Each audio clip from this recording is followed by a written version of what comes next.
দেওয়া হয়েছে। এখনও সেখানে 25 জন সহযোদ্ধা আইনি জটিলতায় আছেন। সে বিষয়ে যেন সরকার উদ্যোগ গ্রহণ করে, সে বিষয়টিও আমরা দৃষ্টি আকর্ষণ করেছি। এর পাশাপাশি আরেকটি গুরুত্বপূর্ণ বিষয়, আপনারা জানেন সরকারের পক্ষ থেকে একটি গুম কমিশন করা হয়েছে।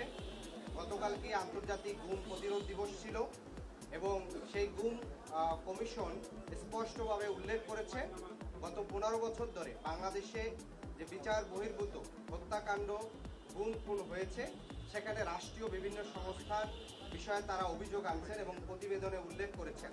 ফলে আমরা সরকারের কাছে সুস্পষ্টভাবে দাবি করেছি সরকার গুম কমিশনের প্রতিবেদন আমলে নিয়ে রাষ্ট্রীয় যেসব সংস্থার মধ্যে যেসব সদস্যরা এ ধরনের অভিযোগে অভিযুক্ত তাদের বিষয়ে যেন সুস্পষ্ট ব্যবস্থা গ্রহণ করে।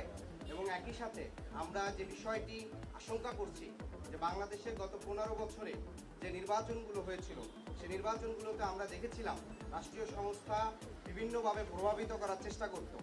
যারা বিরোধী দল হবে তারা সরকারি নির্বাচন করতে পারবে কি পারবে না, নানা বিষয়ে আপনারা তারা প্রভাবিত করত। সর্বশেষ 2024 সালে ইলেকশনের আগেও আপনারা দেখতে পারবেন বিভিন্ন দলকে নির্বাচনে এনে নির্বাচনকে অংশগ্রহণমূলক দেখার জন্য নানা ধরনের গ্রেপ্তার প্রভাবিত করার চেষ্টা করেছে। ফলশ্রুতিতে গুম কমিশন যে বিষয়টি এখানে উঠে এসেছে সেটাকে আমলে নিয়ে যথাযথ যেন পদক্ষেপ গ্রহণ করা হয়। আরেকটি বিষয় আমরা বলেছি যে ইতিমধ্যে জাতীয় ঐক্যমত্য কমিশন জুলাই সনদের চূড়ান্ত পর্যায়ে আছে, এখনও চূড়ান্ত হয়নি। সেই জুলাই সনদের আইনি ভিত্তির জন্য আমরা বলেছি জুলাই সনদের আইনি ভিত্তি এবং সাংবিধানিক ভিত্তির জন্য আগামী যে নির্বাচনটি হবে সেই নির্বাচনটি যেন অবশ্যই গণপরিষদ নির্বাচন হয় এবং সেই গণপরিষদের নির্বাচনের মাধ্যমে বাংলাদেশের দীর্ঘ 55-54 বছরের যে রাজনৈতিক সংকট, যে একক ব্যক্তিকেন্দ্রিক যে স্বৈরতান্ত্রিক মনোভাব কিংবা কাঠামো গড়ে উঠছে সেটার স্থায়ী সমাধানের জন্য আমরা মনে করি আগামী নির্বাচনটি গণপরিষদ নির্বাচন অনুষ্ঠিত হয়ে এবং সেটা নতুন সংবিধান প্রণয়ন করবে।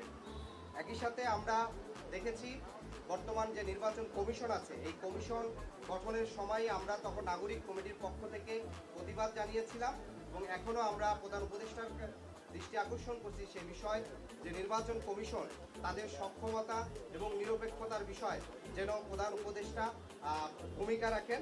কারণ আপনারা দেখতে পাচ্ছেন কিছুদিন পূর্বেও একটি নির্বাচন করার পূর্বে যা সীমানা নির্ধারণ নিয়ে ইসি ভবনের মধ্যে যেভাবে অন্য পক্ষকে যেভাবে হামলা করা হয়েছে সেই বিষয়টি আসলে ইসির সক্ষমতা এবং একই সাথে তার নিরপেক্ষতা নিয়েও প্রশ্ন আসছে। একই সাথে আমরা আরেকটি বিষয় গত কয়েকদিন